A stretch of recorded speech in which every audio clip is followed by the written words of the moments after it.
I'm going to go over some quick announcements very quickly. The first one I would like is to share with you is the Catholic Answers Conference that's coming up.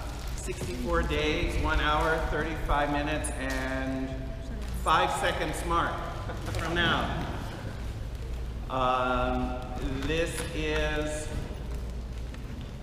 The topic is the early church was the Catholic Church, and it will be from, there is it. Oh, these are some of the speakers that will be there. Tim Staples, Trent Horn, Jimmy Akins, Carlo Broussard.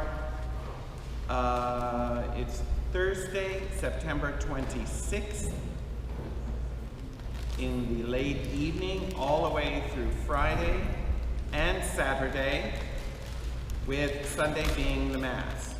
So Thursday through Sunday, you could probably purchase a one-day only if you were interested in just coming up on Saturday. But this breaks down what each of the topics will be and who will be speaking about them. So on Thursday, we have Mary, the Mother of God, what the early church fathers believed. That should be very important. The apostasy that wasn't. This is something I really want to hear about because this is a common Protestant objection to being a part of the Catholic Church.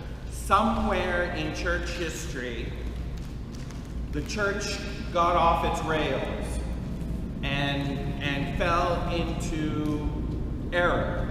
And it wasn't until the Reformation under Martin Luther and Calvin and Zwingli and them that brought us back on track 1,600 years later, or whenever it happened. This is a common understanding. Somehow the Catholic Church is an apostate religious system that, like I said, gone off the rails from the pureness of the original gospel.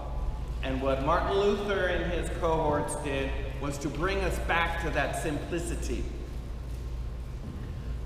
This talk is that there was no such apostasy.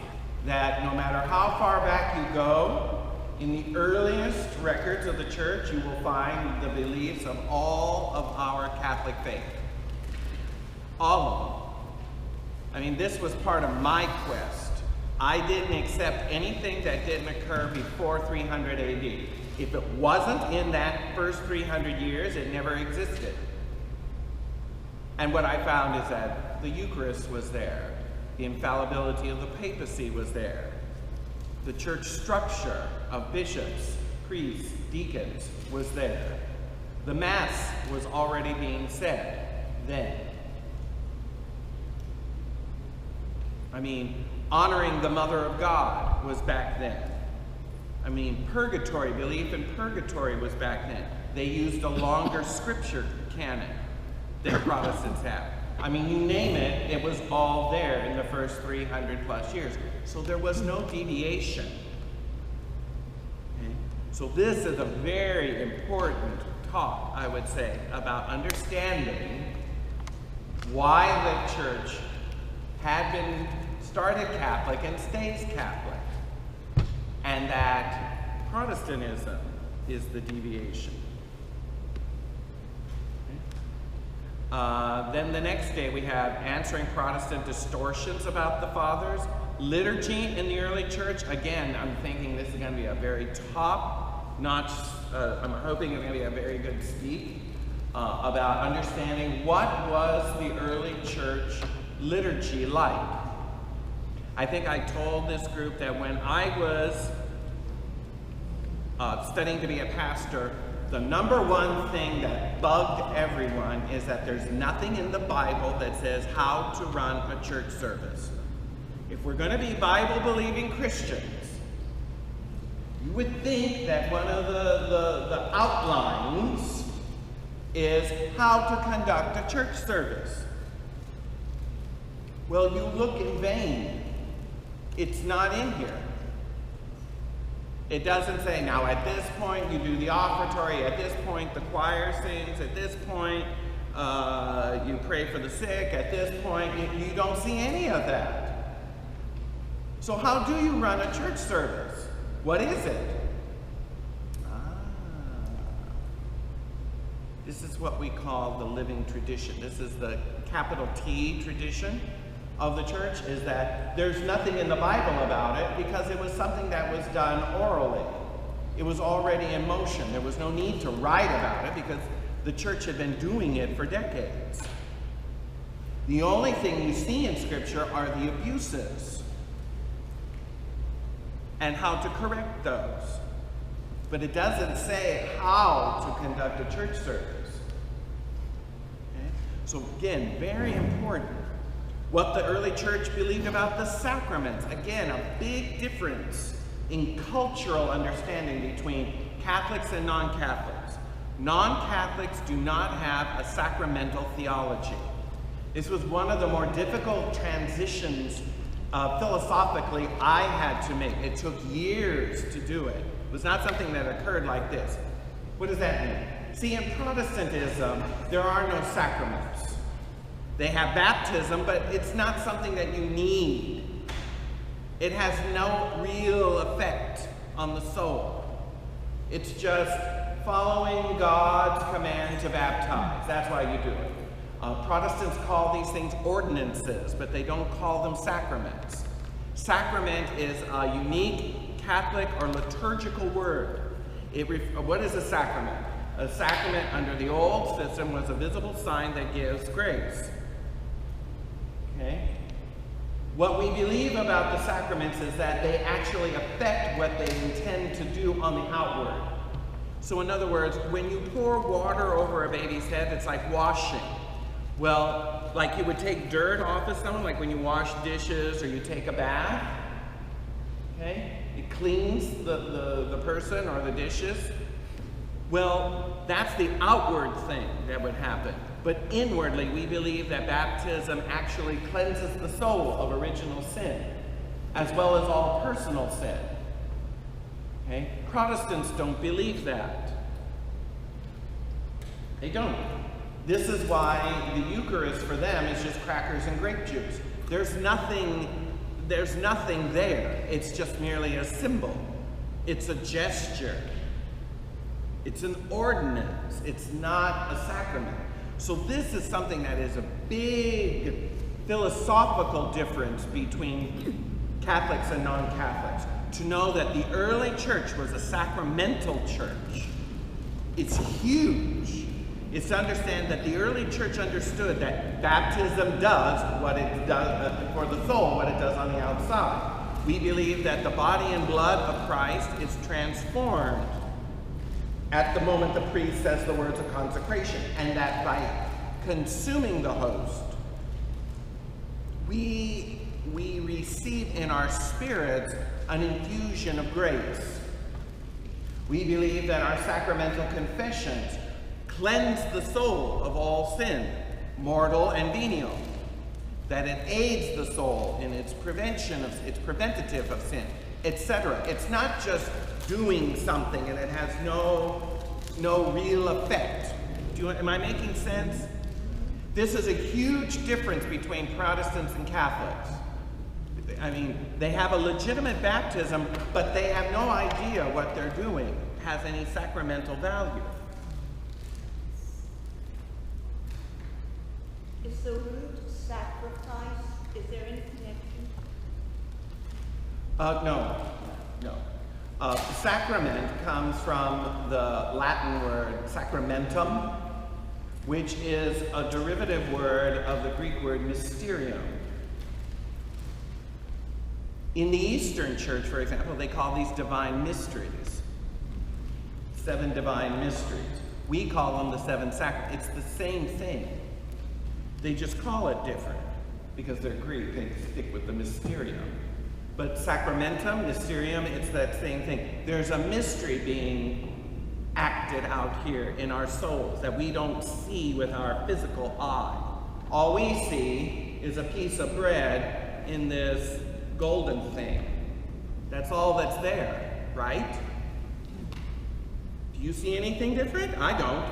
It's just a piece of white bread in a golden sun-looking thing on the altar. Is that really all that's there? Say no. No. What's really there? The body and blood, soul and divinity of Jesus Christ in a special, unique, sacramental, mysterious form. Do you see that? When you baptize a baby or an adult, when you go to the Easter Vigil Mass and you see adults being baptized, do you see that their soul has been changed? No. No. What do you see? Wet people.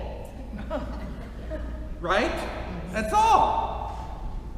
But what we believe, that there is a mystery that's being enacted here in the soul that we can only see on the outward. And to know that what is done on the outward affects us inward. Everyone with me? Yes. So again, very important. So these talks that they've set up are really top-notch. I'm really impressed with the topics. Jimmy Akins is going to talk about the first fathers on Saturday.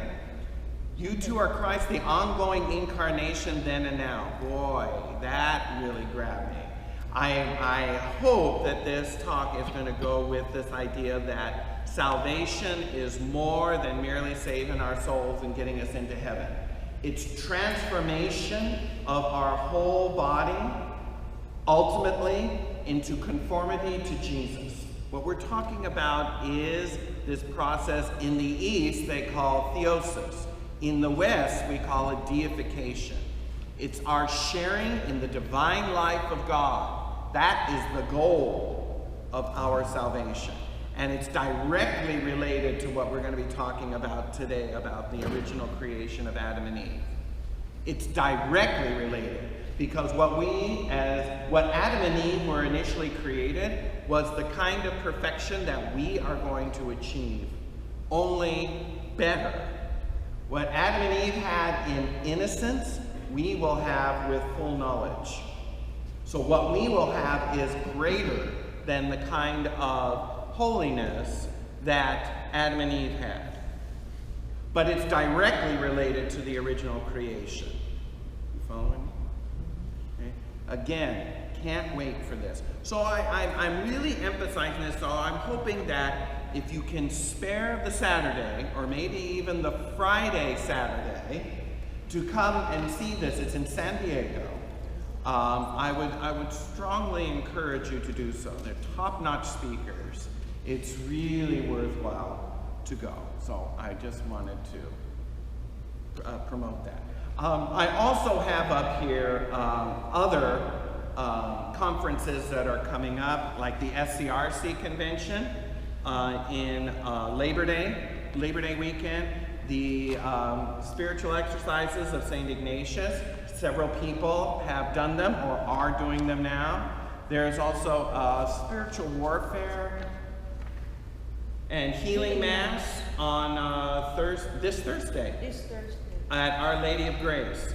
So if you're interested in any of these, please come up and either take a picture of the flyers, because there's limited up here, to get further information.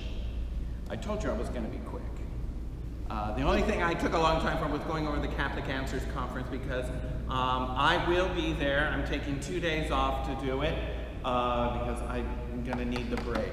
One thing that you can pray for me about as we approach going into the new school year. I told some of you, but I'm going to tell everyone. I received my what do you call it? Assignment for this coming school year. Last year I taught 5 classes with 1 prep period, which is what you're contracted for. This year, because of the amount of students that are needed for math, I'm going to be contracted for 6 classes and no prep period. 3 different classes: consumer math, geometry, and pre-calculus. So that's 3 different preps, 3 different lesson plans, etc., that I need to do every week without a planning period. Now, they are compensating me, believe me, but nevertheless, I can get rid of the money and save my sanity. I would prefer that. So I'm just going to ask for your prayers for that. There may be times where I'm going to say I'm just way too exhausted to come to Bible class, or I have to prepare for something. So please keep me in your prayers for that, that it will be not as overly dramatic as I'm intending it or I'm thinking it to be. When does school start? School starts for me. The first day of school is the 20th of August. Tuesday. It's a Wednesday. All right? 20th of August. And then it's full steam ahead. So my classes on average have been anywhere between, the smallest class I had was 2 years ago and it had 12 students. The biggest class I've had 33. So part of the reason of having 6 classes is so that they can spread the students out rather than congregate them. So instead of having 2 classes of 30, 35, you know, they can spread them out more, and I get classes of 20, 25, which are, it's still a lot, and some of them can be real pips, let's just say, and the pips make it for the tough days, trust me. With the incoming freshman class that I knew from last year, there'll be a pack of pips for me to deal with. So, you know, I'm actually looking forward to my pre-cal classes because they mostly have juniors and seniors. They're older, they're more mature. I have to do less. They're more advanced in general, so I have less behavioral issues with them in general, although last year I had a real pip, but he was a nice guy, he was just loud.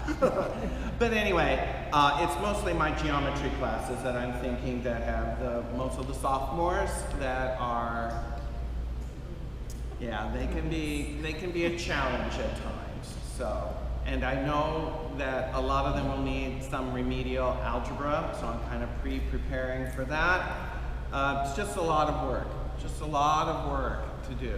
I have my basic lessons that I recycle every year, but you can't just cookie cutter your way through it. I always adapt it to each class. So